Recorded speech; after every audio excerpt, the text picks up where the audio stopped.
So I heard an interesting statistic the other day. What's that? Well, I heard that non-religious people have a higher average IQ than religious people. It's statistically significant too. Yes, I have heard that statistic too. Well, it certainly matches what I've always seen. Religious people say a lot of stupid things, and most of the smart people I know don't believe in God. I agree there is such a pattern. I have seen it too. Plenty of exceptions on both sides, of course, but the correlation appears to be there. So don't you think that's a good reason not to believe? I mean, smarter people are usually right about things. In general, that's a sensible idea.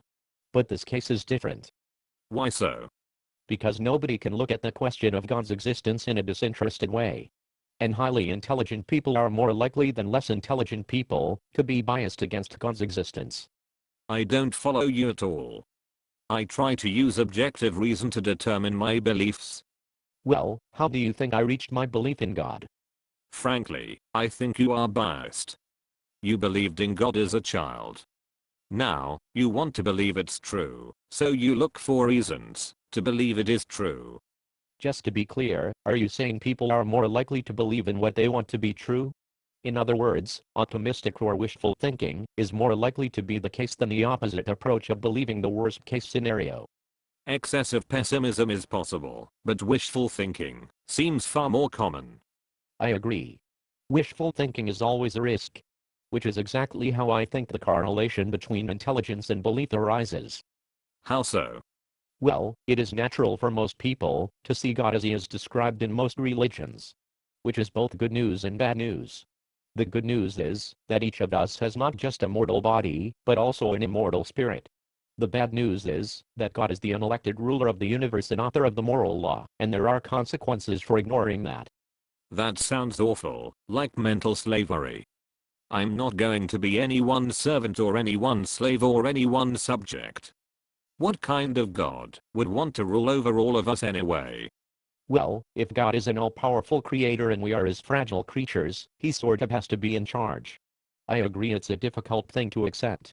We spend our whole childhood subject to someone else's rules, and when we finally become free adults, it doesn't seem right to submit ourselves to another parent, especially one whom we cannot even see. In any event, it sounds like you see both sides of the issue. You see the potential for wishful thinking leading to belief in God, as you think, must be my situation. Yet you also find yourself hating the idea of a heavenly king being in charge. In that sense, wishful thinking might cause you to say that you are your own master. What does any of this have to do with IQ? Well, IQ is a good thing.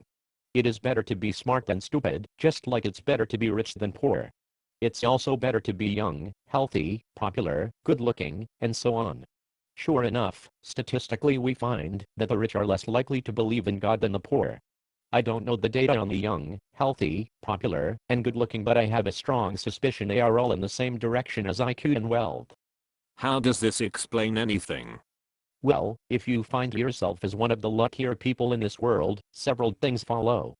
First, death feels more like bad news than it would to someone who has a difficult life, so you will want to think about it less than they would. You would rather enjoy this life than put your hopes in the next one. Second, the idea of somebody being in charge of your life is hard to deal with if you have a good life now. But to those who are suffering under the thumb of some earthly master, like a bad boss, or the police, or a terrible disease, or just a sense that they are not as smart as those around them, it must be easier to follow God's lead.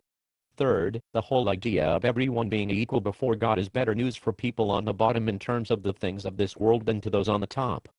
I believe all men are created equal. Politically anyways.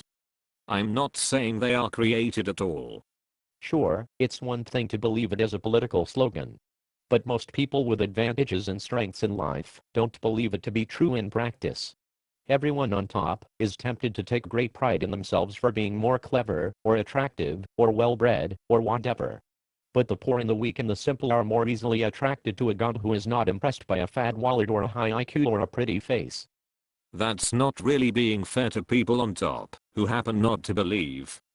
Many of us are trying to do some good in the world. For example, I vote for public policies that would reduce inequality. I care about the poor. Voting is costless. Elections will generally not turn on one individual vote. But believing in a God who really sees us equally, and acting on that, can be very costly for those on top. Especially if we are talking about the Christian God. The teachings of Jesus, in Luke 18 or Matthew 5, for example, are much harder to accept for the fortunate than for the poor, or the poor in spirit. Well, I can't help it, that nature made me smart. And it's only natural that I would want to look down just a bit on those who are not. Like all those gullible people who believe in God. There's no harm having an occasional laugh at their expense.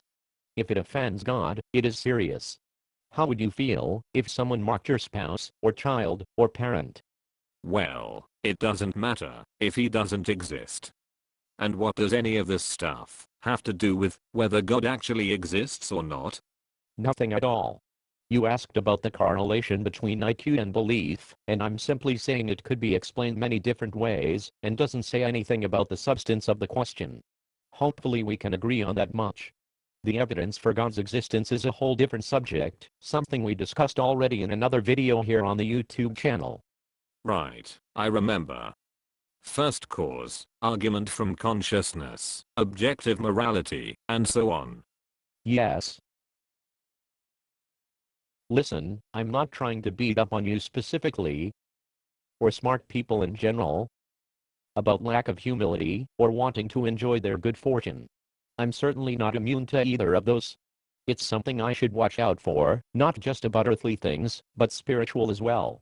It must annoy non-religious people terribly when a religious person starts acting all holy and perfect, as if believing a certain way makes them superior in God's eyes. It is horribly annoying and condescending. Makes me want to throw up. I'm pretty sure it's upsetting to God too. Take a look at Luke 18, if you get a chance.